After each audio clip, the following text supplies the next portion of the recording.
চাকরিপ্রার্থী ভাই ও বোনেরা, আশা করি আপনারা সকলে ভালো আছেন।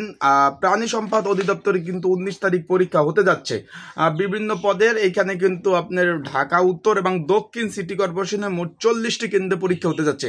এখন প্রশ্নটা হলো, আপনারা সবাই কমেন্টস করতেছেন, ফোন দিচ্ছেন যে ভাই, যেহেতু ঢাকা উত্তর এবং দক্ষিণ সিটি কর্পোরেশনের 40টা কেন্দ্রে আমাদের পরীক্ষা হবে, সেই ক্ষেত্রে ঢাকার বর্তমান কোটা আন্দোলন নিয়ে যে পরিস্থিতি, আবার গতকাল শিক্ষা মন্ত্রণালয় সকল স্কুল অ্যান্ড কলেজ কিন্তু বন্ধ করে দিয়েছে। সেই ক্ষেত্রে পরীক্ষাটা হওয়ার সম্ভাবনা আছে কি নাই, যেহেতু আমরা বাংলাদেশের বিভিন্ন দপ্তর, বিভিন্ন জেলা, বিভিন্ন উপজেলা থেকে আসবো, একটা বাস খরচ আছে, যেহেতু বাস বর্তমানে সংকট, সেক্ষেত্রে আসতে একটা টাকা খরচ, তারপর যদি পরীক্ষা না হয় সেই ক্ষেত্রে আবার বাসায় যাওয়া, বিভিন্ন ঢাকার যে ঝামেলা, ফ্যামিলি থেকে আসতে দিচ্ছে না, সেই ক্ষেত্রে আমরা কি করণীয়, পরীক্ষা কি আসলে কি স্থগিত হয়েছে বা হবে, এই ধরনের তথ্য আপনার জানা আছে কিনা সেই ধরনের কমেন্টস কিন্তু আপনারা করেন, ফোন দেন। সেই ক্ষেত্রে আজকে আমি এই ভিডিওতে সেই রকম সকল ধরনের তথ্য দিব এবং প্রাণী সম্পদ অধিদপ্তর থেকে যে নোটিশটা দিচ্ছে সেটা কি বলছে সেটার বিষয়ে আপনাদের মাঝে আলোচনা করব এবং জানিয়ে দেওয়ার চেষ্টা করব যে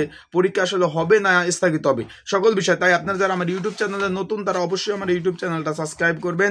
ফেসবুক পেজ থেকে ভিডিওটা দেখলে অবশ্যই আমার ফেসবুক পেজটা কিন্তু ফলো করে রাখবেন এবং শেয়ার করে অন্যকে জানিয়ে দেখার সুযোগ করে দেবেন। এখন যেই বিষয়টা নিয়ে আসি, যে এই যে প্রাণী সম্পদ অধিদপ্তরের তাদের নোটিশ বোর্ডে লেখা আছে 40টা কেন্দ্রে, মোট 40টা কেন্দ্রে কিন্তু পরীক্ষা অনুষ্ঠিত হবে বিভিন্ন ক্যাটাগরি, বিভিন্ন পদের, এই 19 তারিখ। এখন তাদের ওয়েবসাইটে কিন্তু গতকাল সর্বশেষ যে আপডেট, যে জরুরি বিজ্ঞপ্তি তারা প্রকাশ করছে, সেইখানে কিন্তু তাদের কর্মকর্তা এবং কর্মচারীদের ছুটি বাতিল করে, এবং যেহেতু 40টা কেন্দ্রে পরীক্ষা অনুষ্ঠিত হবে, এই 40টা কেন্দ্রে কিন্তু তারা তাদের কর্মকর্তা এবং কর্মচারীদের আপনার ডিউটি দিছে। সেই ক্ষেত্রে তারা বলেছে যে যথারীতি 19 তারিখ পরীক্ষা হবে। এটা গতকালের যখন স্কুল কলেজ বন্ধ ঘোষণা করা হয় নাই, তখন কিন্তু তার আগের প্রজ্ঞাপন, সেখানে কিন্তু তারা এটা বলছে। এখন পর্যন্ত তাদের ওয়েবসাইটে কোনো ধরনের প্রজ্ঞাপন দেয় নাই যে পরীক্ষা হবে না, তার মানে যে পরীক্ষা হবে। আপনাদের বলি, যারা পরীক্ষার্থী রয়েছেন তাদের জন্য টেস্ট পেশার শাসন তৈরি করা হয়েছে। স্ক্রিনের উপর যে নাম্বারটা দেখতেছেন, বাংলা লিঙ্ক হোয়াটসঅ্যাপ নাম্বার, এই নাম্বারে যোগাযোগ করে আপনারা কিন্তু এই পরীক্ষার জন্য শাসনটা নিয়ে পড়তে পারবেন। এখন যেই বিষয় আসি, যে এখন পর্যন্ত তাদের ওয়েবসাইটে কোনো ধরনের প্রজ্ঞাপন বা কোনো ধরনের নোটিশ তারা দেয়নি যে পরীক্ষা হবে না, পরীক্ষা স্থগিত হয়েছে বা পরবর্তী পরীক্ষা পিছিয়ে গেছে, পরীক্ষার ডেট পরবর্তীতে হবে, এই ধরনের কোনো নির্দেশনা কিন্তু প্রাণী সম্পদ অধিদপ্তর থেকে এখন পর্যন্ত হয় নাই। তার মানে ধরে নেওয়া যায় যে পরীক্ষা হবে। আপনারা কিন্তু চোখ রাখবেন আমার ইউটিউব চ্যানেল ও ফেসবুক পেজে, কারণ আমি এই সকল ধরনের, যদি পরীক্ষা পিছিয়ে যায় বা স্থগিত হয়, সাথে সাথে ভিডিও দেওয়া আপনাদের সহযোগিতা করার চেষ্টা করব। কারণ আপনারা দূর দূরান্ত থেকে আসবেন, যদি এসে দেখেন যে পরীক্ষা স্থগিত হয়েছে, সেই ক্ষেত্রে কিন্তু আপনারা বিভিন্ন ফ্যাসাল, বিভিন্ন ঝামেলা সম্মুখীন হবেন। সেই ক্ষেত্রে আপনাদের আমি সহযোগিতা করার চেষ্টা করব যে পরীক্ষা হবে কি হবে না, সেই ধরনের সকল ধরনের তথ্য আমি জানিয়ে দেব। তাই চোখ রাখবেন আমার ইউটিউব চ্যানেলে, ফেসবুক পেজে।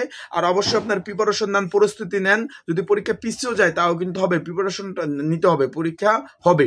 আর এখন পর্যন্ত আপডেট পরীক্ষা হবে, কোনো এই যে চলমান যে পরীক্ষা বিভিন্ন দপ্তরে কিন্তু বৃহস্পতিবার, এই যে আপনার শুক্রবার 19 তারিখ পরীক্ষা, যেমন প্রাণী সম্পদ অধিদপ্তর, তারপর আছে আপনার পুলিশের স্পেশাল ব্রাঞ্চ, তারপর আছে আপনার কর অঞ্চল 23, তারপর আছে বেসামরিক বিমান চলাচল কর্তৃপক্ষ, স্বাস্থ্য অধিদপ্তর, এরপর ইত্যাদি ইত্যাদি, কিন্তু সকল অনেক দপ্তরে পরীক্ষা 19 তারিখ। সেই ক্ষেত্রে সকলে একটা টেনশনে আসছেন, সকলে চোখ রাখুন আমার ইউটিউব চ্যানেলে, ফেসবুক পেজে। সকল ধরনের আপডেট পাওয়া মাত্রই আপনাদের কিন্তু জানিয়ে দেওয়ার চেষ্টা করবো, আপনাদের সহযোগিতা করার চেষ্টা করব। তাই আপনারা অবশ্যই লাইক বাটনটা ক্লিক করে রাখবেন, যেন ভিডিও আপলোড দেওয়ার সাথে সাথে আপনারা পেয়ে যান। আজকে ভিডিওটা এই পর্যন্ত। সবাই ভালো থাকুন, সুস্থ থাকুন, সাবধান থাকুন। আসসালামু আলাইকুম। সবার প্রতি রইল শুভকামনা।